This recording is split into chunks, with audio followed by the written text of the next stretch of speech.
Okay, so this video is a bit different than anything I've done. It's more of a vlog. It's not a review of any kind. It's a video that I've been wanting to do for a while now. So I've always been a very big reader. It's been one of my many passions. Obviously, it got me into writing. I used to get in trouble in school on purpose because they'd send me to the back of the classroom where I was forced to read, but it wasn't a punishment for me. I loved it. For about 2 years now, I've been in a reading rut for some reason. I've wanted to read, but every single time I picked up a book, I couldn't. I'd gloss over like I was too tired to read. I'd get through the first few pages and then I'd have to go back, forgetting what I've already read, and I've hated it.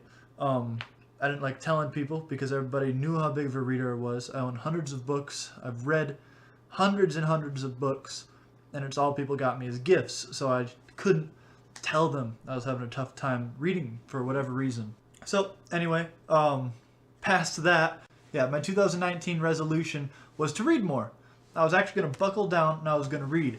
I did not want to overdo myself though, so I chose 10 books to read in 2019. I meant to make this video late December, but things have been busy with work and finishing up my book, which will be out on February 1st, so look out for that. I will also be doing a reading of my first chapter, so look out for that too. But anyway, so I chose 10 books. I have them right over here. I'm going to tell you what they are. This is my first ever TBR, to be read.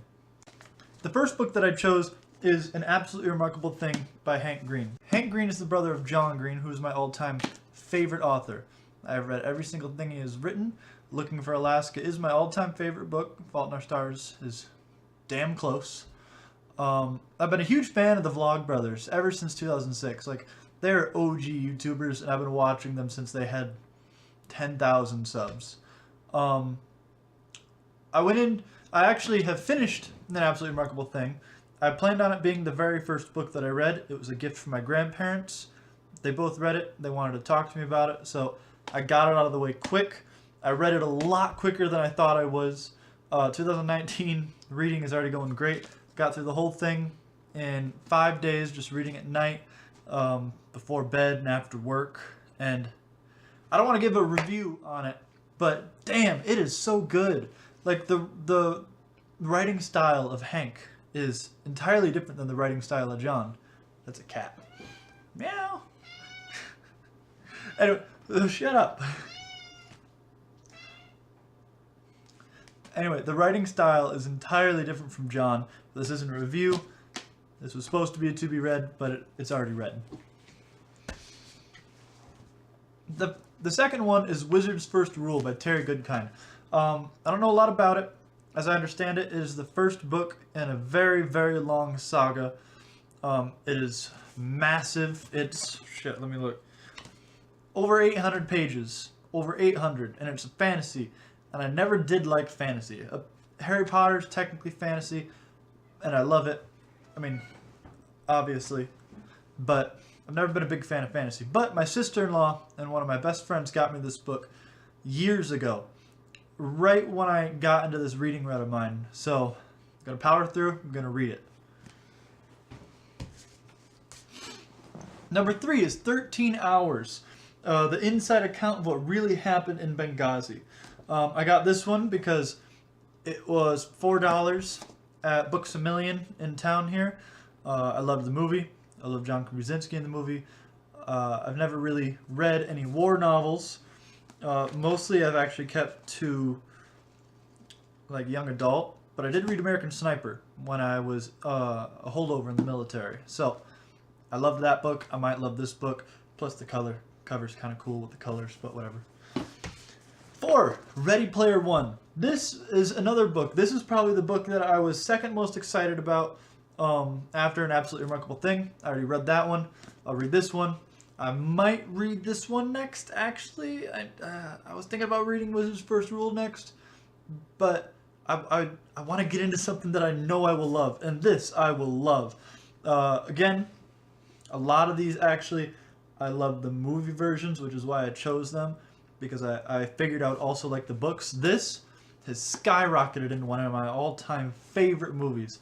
I recorded a review of it, and then I lost the footage. I'll see if I can find it and put that up.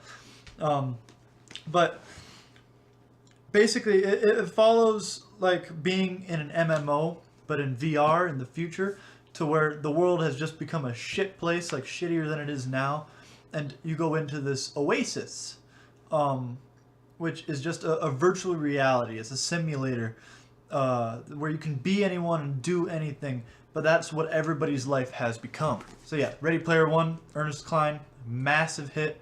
Gonna read it.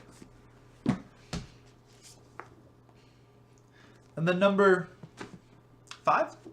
Number 5 is The Maze Runner by James Dashner. Once again, love the movie, so picked up the book. It's a young adult dystopian novel. It came out in the huge craze of young adult dystopian novels with Hunger Games and Divergent and Maze Runner and Fifth Wave, I think. There's a lot of them. There's actually a lot of young adult dystopians, but I love dystopians, and I'm pretty sure I'll love this too. And then The Book Thief by Marcus Zusak, or Zusik, or Zusik, I don't know. But The Book Thief, obviously called one of the best books ever written, and one of the best books for young adults ever. I don't know what it is. I'm in my 20s now. I got a kid. I got another kid on the way. But I cannot seem to get away from young adult. I don't even write young adult. I write more adult-themed books. But I always just feel like young adult novels are some of the most creative ones, and the genres submerged together. But anyway, I believe, again, don't know a lot about this, but 1939 Nazi Germany, the country is holding its breath. Death has... Oh, yeah! That's right! When I was in school, they had us read this, or tried to read it, but I was a little asshole, so I didn't read it because somebody told me to. But yeah, that's right, this is narrated by Death, I believe. Oh, this will be a good one. Number 7? Yeah, number 7. The Fifth Wave. Surprisingly, I didn't actually like the movie. I didn't like it. It's got some of my favorite actors in it. It's got, oh shit, I don't remember her name. Yeah, Chloe Grace Moretz. Yeah, that one right there. It's got her in it. Didn't actually like the movie that much, but my grandpa, of all people, read this book, and he recommended it to me. It's another dystopian. I believe it's an alien invasion one. Don't know a lot about it. Forgot the movie. Bad movie. There's my review. Then is Dad is Fat by Jim Gaffigan. I absolutely love Jim Gaffigan as a comedian. Even the back of it's funny. Again, bargain priced, $8. But I love Jim Gaffigan. He's a hilarious family-friendly comedian. You can sit down with your entire family and watch it and laugh. And I'm sure his book will be just as funny. And it'll give me a nice little break from all the other books. I've read a few comedy memoirs or whatever. Like my favorite one is the Kevin Smith one. Can't remember the name of it right now, but damn, that was good. So I figured I would also like this. Then Turtles All the Way Down. My saddest thing is that I have not read this book. John Green is my all-time favorite author. I'm a huge fan of his. In a lot of ways, he is what got me to become a writer, and I have not read this book. One of the most anticipated books of my lifetime, for me. I was a huge fan of The Fault in Our Stars. He released it in 2012. This did not come out until 2018, or late 17, but I bought it the moment it came out. I even have a signed copy of it, and I have not read it. It's been sitting on my shelf just staring at me and me staring back for over a year now. And it is ultimately what got me back into this reading, what got me to do this. That and the fact that Hank wrote a book, and I had to read that. Turtles All the Way Down. I believe it's like a mystery novel.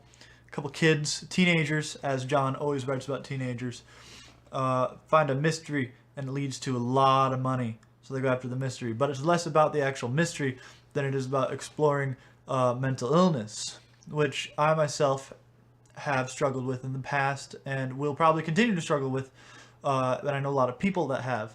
So it's probably a very touching book. I've heard it's a very deep and emotional book and strikes a lot of chords with people that have dealt with things similar. I will definitely be reviewing it, see if it holds up, and to recommend it to people if it is that way, which I'm hoping it will be. He tugs at the heartstrings, is what he always does, and there's like an 80% chance that the main character will die. Let's hope not, though. And then last is this fucking behemoth. Stephen King, Under the Dome. Over 1,000 pages. It's like a goddamn brick. I chose it because it's Stephen King. I've never actually read a Stephen King book. He's one of the best authors. Probably the most famous author of all time, next to J.K. Rowling. That's actually a discussion my wife and I had, is who's bigger, J.K. Rowling or Stephen King? I was thinking J.K. Rowling, but damn, they are neck and neck. But I've never actually read anything of his, and I'm not a big horror fan. I watched the TV show for this, and the TV show fucking sucked. Don't watch that. But the book is a phenomenon, I hear, and I have to read it. And it is huge, so this will probably be one of the last endeavors I go on. But those are my books. What you may have noticed is that they're all very different. That is on purpose. Every single one of these books is a book that was sitting on my shelf that I've been wanting to read for years now, but just kind of brushed it to the wayside and was like, no, I'll read it later. I'm actually going to crack down and I'm going to read it now. Like I said, an Absolutely Remarkable Thing by Hank Green, already done. It's the 7th now. I finished it on the 5th. So I think I'll probably get through all these books a lot quicker, but I just wanted to choose 10, call it my 2019 TBR. Once I get through those 10, I will feel more confident about reading, and I'll be able to crack down and actually do it. And I won't even have to crack down, really. I'll just be reading again, and that's the whole point. They're all very different novels as well. So it gives me big ends of the spectrum, from young adult to humor to adult to, I don't know, Stephen King probably has some horror elements. But yeah, I'll be keeping you updated on how it's going. So thanks for watching. Make sure to like, comment, subscribe. Check out my other, usually say reviews. Check out my other videos.